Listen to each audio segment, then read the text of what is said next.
Welcome to First and Goal, where everything is made up and the points don't matter. Get ready for the latest and hottest topics in the SML. Let's get started. Here's your host, Matt Bomber.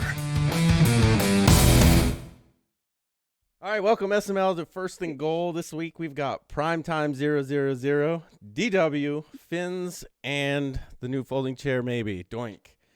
All right, guys, we're going to start real quick because we've got a game coming up in about 55 minutes that I've got to call. So we're going to jump right into it. First question, DW, since you were already asking who everybody else is going for, I'm gonna just start with you since nobody gave you an answer.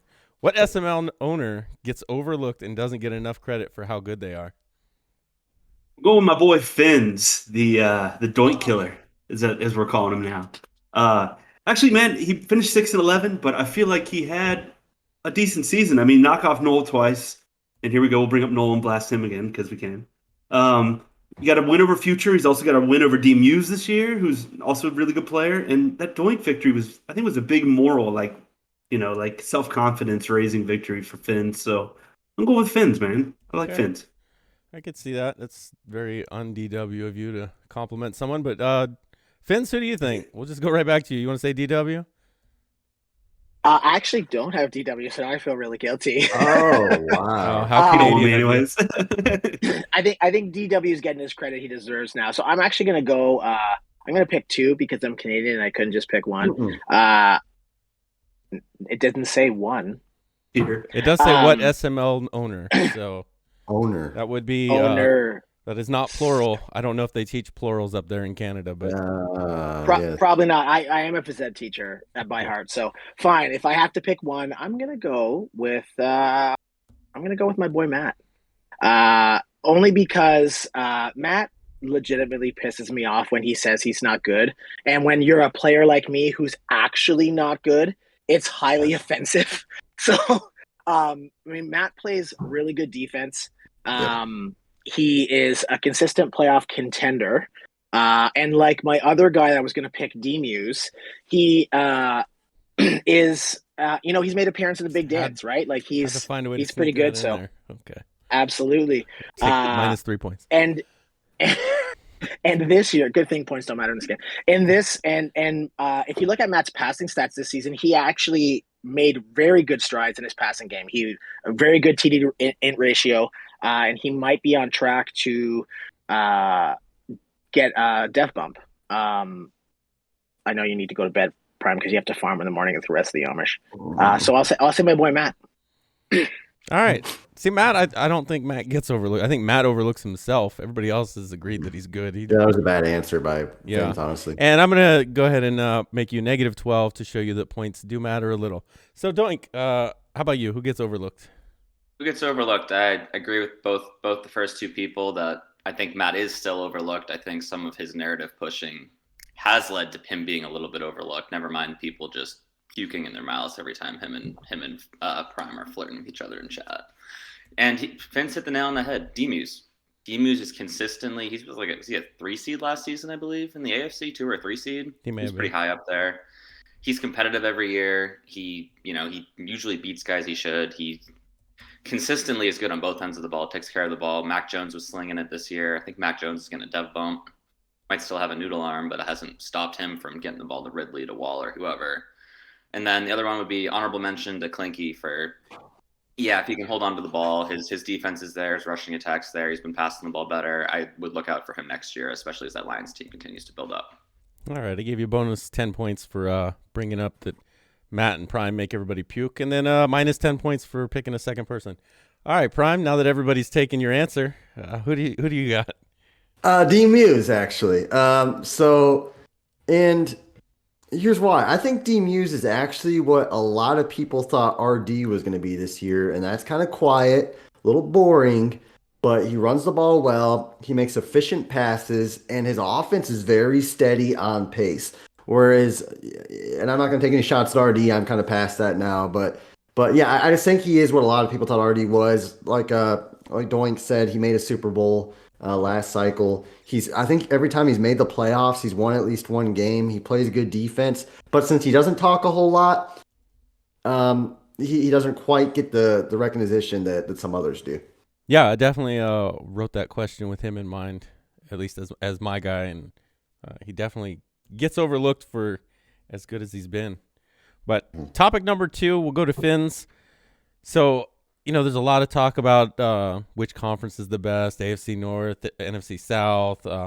We had last year, it was the NFC West. Do you think it's better for the league that each conference has a stacked division, or do you think it would be better if they were spread out, maybe one top guy in each division? To be honest with you, I don't think it matters too much. We're gonna have the same playoff teams basically every year, with maybe one or two switching out. I think the only way it would matter is for those fringe playoff teams that won't have to play. Like if you're a Matt and you're in a division with Prime and Bomber, like you have to play two. You have to play 4 games against the Big Five, right? Whereas if you're in a division like Clink, for example, who's in with us, we're not a lot of competition for him. So, I mean, maybe Noel can be, but I think other than, having to not play as many games against the Big Five, I don't think it matters that much. Okay. How about you, Doink? To build on what Finns was saying with the divisions, it does lead to disparities with the way the NFL and the Madden schedule is determined, where if you draw the AFC North and the NFC South this season, your schedule is absolutely wrecked, which I believe, Prime, that's what you guys had for your schedule this year, I think. Yeah. Yep. Every game was, never mind the fact that you already have arguably like the third or probably the third best, maybe fourth best division in the league to begin with.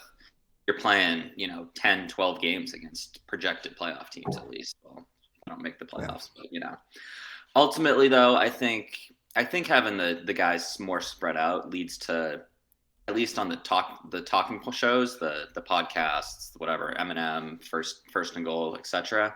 Having everyone spread out leads to more light being shown on the different teams, or else it's all everyone ever talks about is a little bit of Prime, and then it's the AFC North, it's the NFC South, and no one really talks about anything else. Like, when was the last time we talked much about the AFC West, or unless it's we throw them a bone as one question on here, but for the most part they're kind of just written off, and that plays into DMUs being overlooked too. So I think it's better when everyone's spread out. Okay, Prime, what do you think? I think it's better to be spread out, and that's because all the teams that deserve to make the playoffs make the playoffs. Like last year, Bomber, or last season, I forget what your record was. You missed the playoffs, but you didn't have a bad record, if I remember correctly. Yeah, it was 9-8. 9-8. And part of the reason really is because you were in a loaded division. Now let's compare back, not pre-blip, but last real cycle. And I mean, you had Dan in his own division. You and I were in the same division, but it wasn't a loaded division after us. You had RD in his own division, Faz in his own division. And I mean, the guys that were supposed to stuck out. I mean, they still had to fight for number 1 seed, but they were going to make the playoffs. And you knew that the conference championship games were going to be big freaking games. And I think that matters. I think spread out is just a little bit better. And I think last cycle is a good example of that. Okay. DW, what do you think? Yeah, I'm going to go a different route here. I kind of like how they're stacked. And being that just because you're a top guy doesn't mean that you're guaranteed a playoff spot. It means you have to fight for it and beat the other guys that are really good in your division in order to make it. Plus, it gives us bottom feeders like myself a chance to actually make the playoffs, because, I mean, I made it 9-8. It's my best season I've had since, season 1, and I was finally actually had a chance of almost making the playoffs this year. And I feel like if everything was more spread out and, you had your Faz, taking over his division, your Dan taking over in the way it was kind of last year, I feel like, guys like me, that more of the middle ground kind of bottom tier players don't really have that big of a chance. I kind of like the fact that, a 9-8 team, kind of, a 10-7 team can make the playoffs with the 7 seed, compared to where if it was all spread out, almost all the seeds are already taken over by the guys who are just dominating the people in their own division. Okay. Yeah, I don't know what I think the right answer is on that, because number one, if you have everybody in a stacked division, I mean, look, we've seen Faz Dan how many times? We've seen I've had to play QP, but at the same time, those games I think lose a little bit of their luster when it's, AFC Championship or NFC Championship's the third time they're facing each other. You get a little bit of fatigue, I guess, sets in. Yeah. So I don't know what the right answer is. Maybe somebody will tell us in the comments. That's one more thing, just for the panel itself here. I mean, would you rather have it to where, like you might not play that guy twice a season? Would you rather only play those big guys once a season? Like especially, I mean, this is more for I guess for prime. You're a perennial playoff team. Would you rather be playing all these really tough top 5 guys twice a season in your division? Or would you rather have that big playoff game? I like the big, you know me. I like numbers, and if you usually with it's like the NFL, they have 16 games a season, and they could do 20 games, but the reason it's at now 17 is because it leaves you wanting more, and I think one big game a year against that guy is ideal, and I think that's what makes those, me versus QP games good games because we really only play once a year, and that's in the playoffs. Yeah, I could see it if from a league standpoint. I think Prime's right with that. From a personal standpoint, I'd rather play all the good teams. If I get in a stretch where I'm playing KJ two-step Latin when he was here, October, Doink face week 18. Doink face. One of yourself, Fins. The guys that are gonna have like 3 wins or something, and I'm gonna have to stop playing in the fourth quarter. Those, if you get a long stretch of that, I think it starts to kind of, I don't know, wear on you for the season. Yeah, I agree. But all right, so we'll start with Doink Face on this one. Topic 3. How do you think this cycle will impact the team draft for Madden 23, if at all? Like as far as guys chasing abilities, chasing tougher weak divisions, ease of scheduling, anything else? So I think if you look back at the draft for this cycle being one of the bottom 4 drafting teams, I think that was a good microcosm of kind of the SML mindset when you saw the last 4 teams left there were 4 pretty good teams left. You had Steelers and Bengals, but they were in the loaded division with you and Q. And then you had Bucks in the loaded division with Dan and Faz and Future. And then you had Henry, who was in the division with Prime. Everyone just ran away from all the big names, and those guys fell. I think we're going to see that a little bit with the way, the same guys have still dominated. But I also think that, seeing, Derrick Henry's freight train, seeing the Mutt Bucks go, 29th overall, and people realizing, there's 3 wildcard spots now, especially with the newest NFL change from a year or 2 ago where you get 3 wildcard spots and not 2. It's not that hard to make the wildcard. I know coming from me who just blew the wildcard is ridiculously ironic. We'll get to that. But, yeah. But I think that those teams are good enough that they deserve to go much higher in the draft. I really do. And I think you'll see some more guys chasing abilities too. Mm-hmm. Not so much the divisions besides the whatever the Super Weenie Hut Junior division. That'll fill up quick because that's a guaranteed playoff spot for pretty much anyone. But I think chasing abilities would be a big one, especially if, the freight trains, the acrobats, the escape artists are still a thing. Okay. We'll Prime, what do you think? You've seen more team drafts than anybody here. What do you think? I think a lot of it actually go like when members have a full cycle.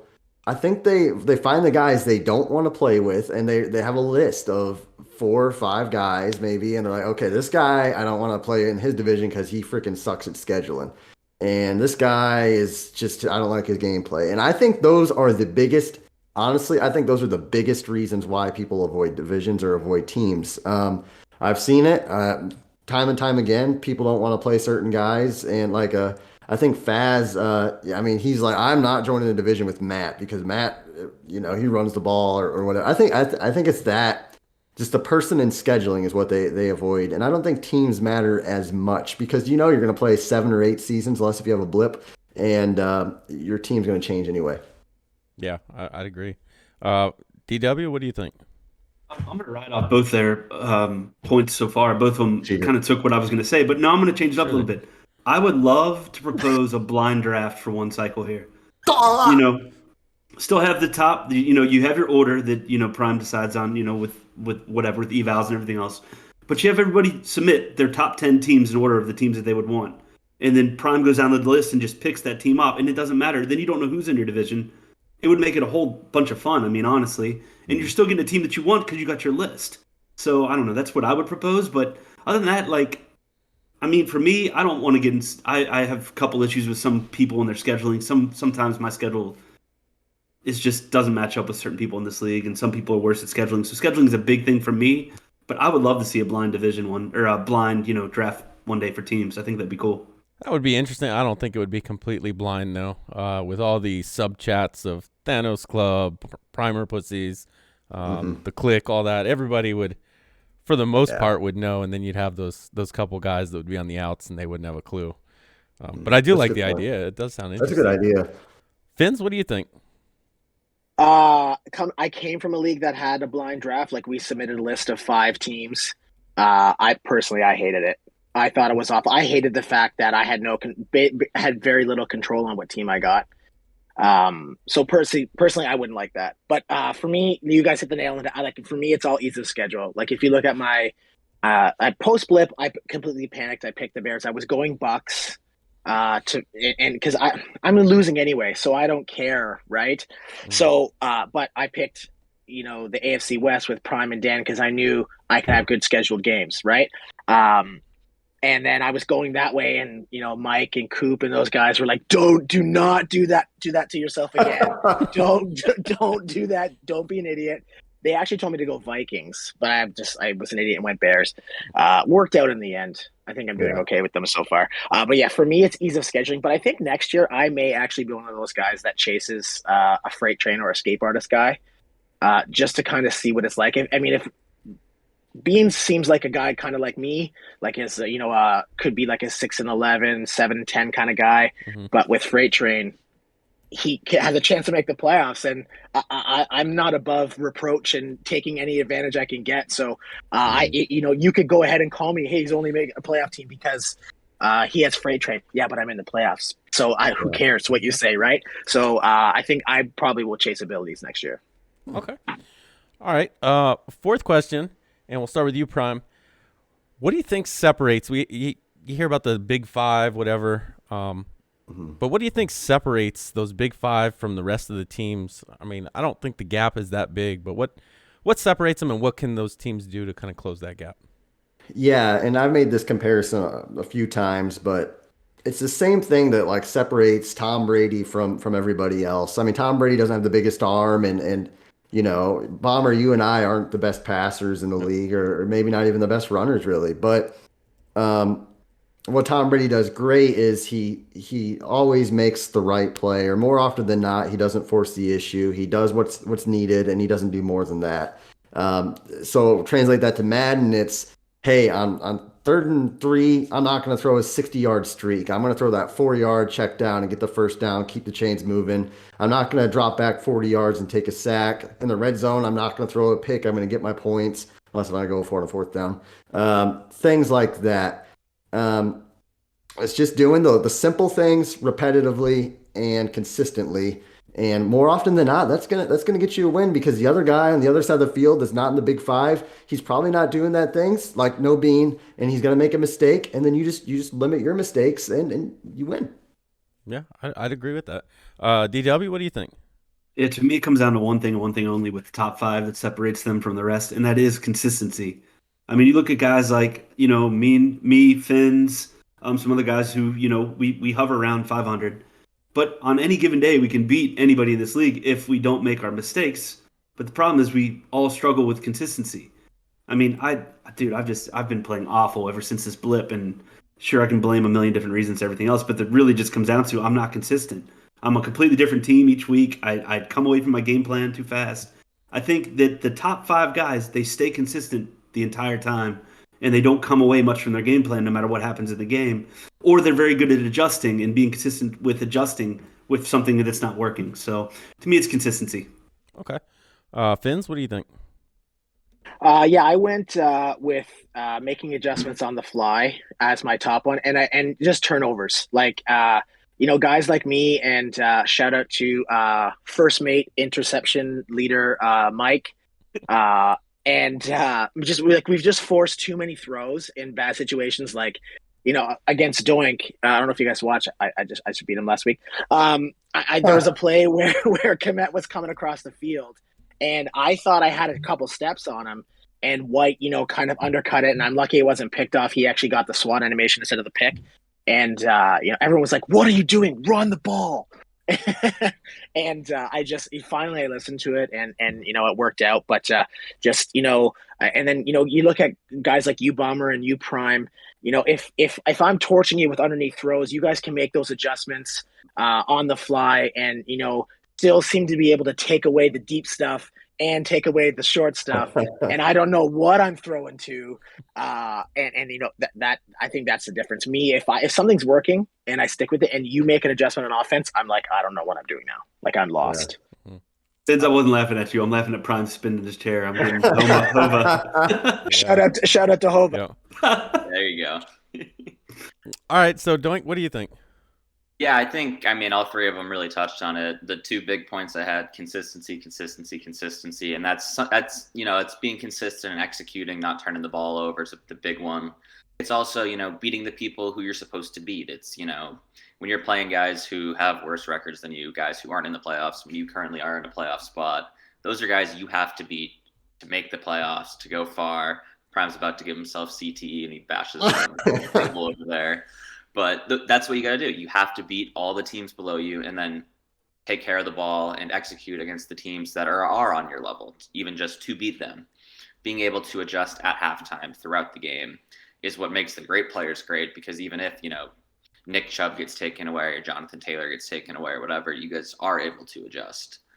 You are able just to recognize what is working, what isn't working, and not just keep trying to, bash your head into the table with the same route over and over again.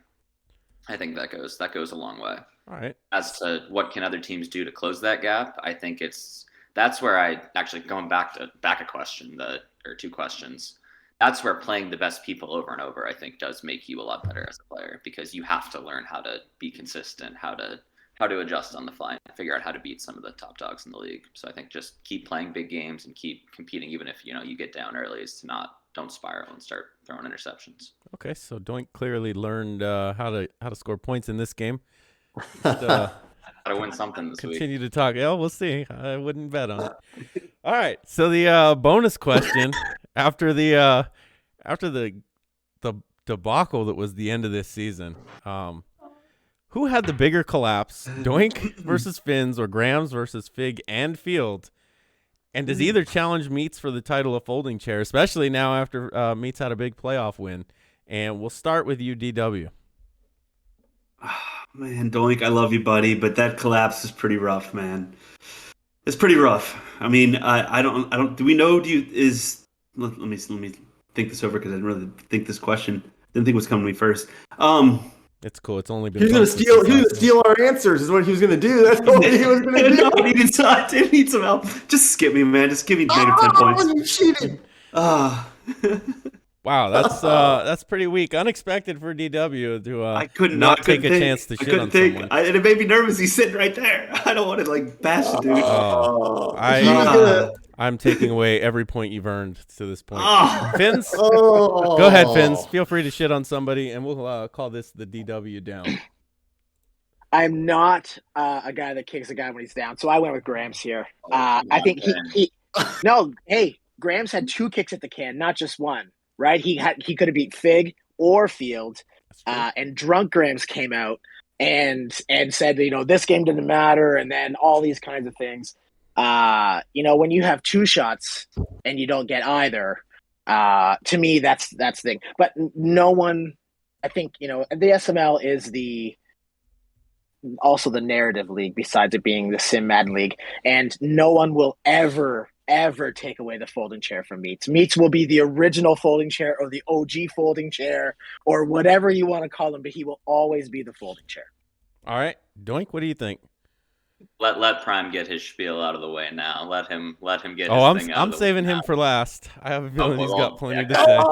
Hey, there you go. Biggest collapse right now is DW just choking on his words, but he can blow a 100-point lead. So, and to correct one point you said, I did not have 2 tries. I had 5 tries. I lost my last 5 games of the season, so I am absolutely the biggest collapse. That is a historic collapse that I'm assuming has not been seen in the SML.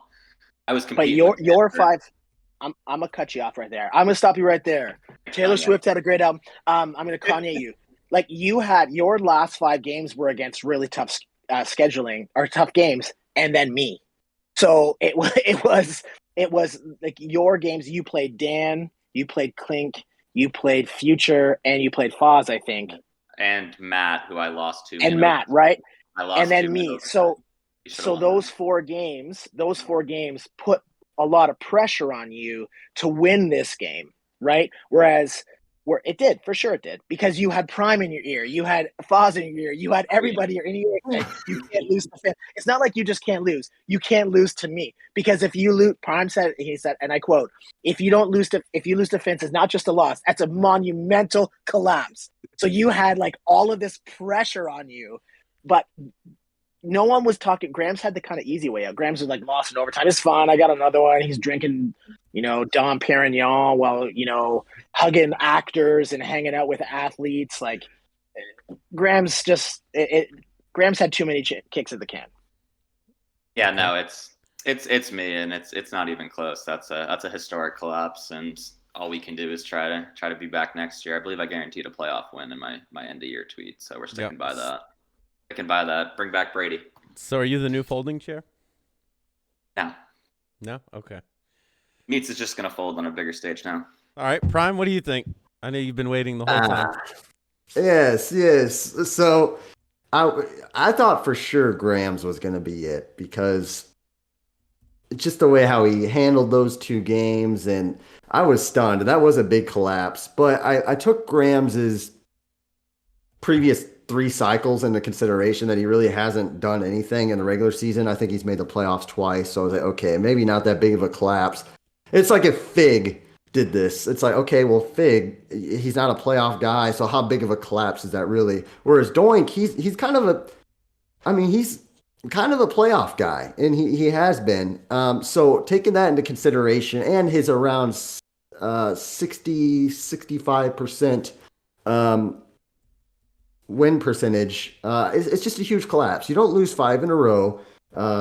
Again, one defense who's has lost 65% of his career SML games. Future, who I think his starting quarterback is like a Division III quarterback.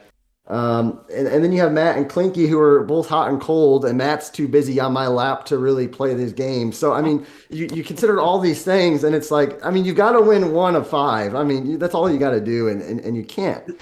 And then to really pile it on, and I hate to pile it on, but, this is a career thing now for Doink that we have to look at, with 4 or 5 big games that he's lost, field goals and interceptions, and against Knowles of the world, the Finns of the world. I mean, this is starting to build where it's not a narrative anymore, and I hate to say, it's just the truth. So is the new folding chair. Is he the folding chair? Oh yeah, oh yeah. Meats got the folding chair title. If you guys remember, a lot of you guys, it's because he lost 3 in a row, and he missed the playoffs. That is why Meats became the folding chair. Doink has now lost 5 in a row, and yeah, he's the new folding chair. All right, DW, anything to try and get your points back? Feel free to shit on somebody. This is your opportunity. No, pass. 500 points. All right, DW passes. So with that, Prime is going to win with 230 points. DW with 0 points. Fins with 131. Doink with 125. The Matt, too busy sitting on your lap to play the games, got you plenty of bonus points, and so you are the winner. Well, it's an honor, and Doink, I appreciate you being a good sport. Whether or not you're actually mad or not, but I appreciate you taking it well. And I hope you do win some big games here soon, and maybe we'll play in a championship. But I do want to say, Meats, hey, you're the former folding chair, but in my heart, bro, I'm still gonna win. I'm gonna beat you by 20 points. That's a guarantee. I'm coming for you, little meaty boy, and I'm gonna shove you on one of them Amazon packages and ship you right out of the playoffs. All right, there you have it. Prime's our winner. He guarantees a win over Meats, and Doink is the new folding chair. So enjoy these playoffs, and DW, you got to work on your shitting on people, because that 0 point effort is terrible. Is not going to cut bad. it. Awful. But awful. All right, guys, enjoy the playoffs. Thanks for listening to First and Goal.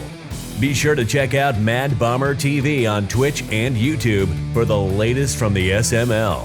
And we'll see you next time on First and Goal.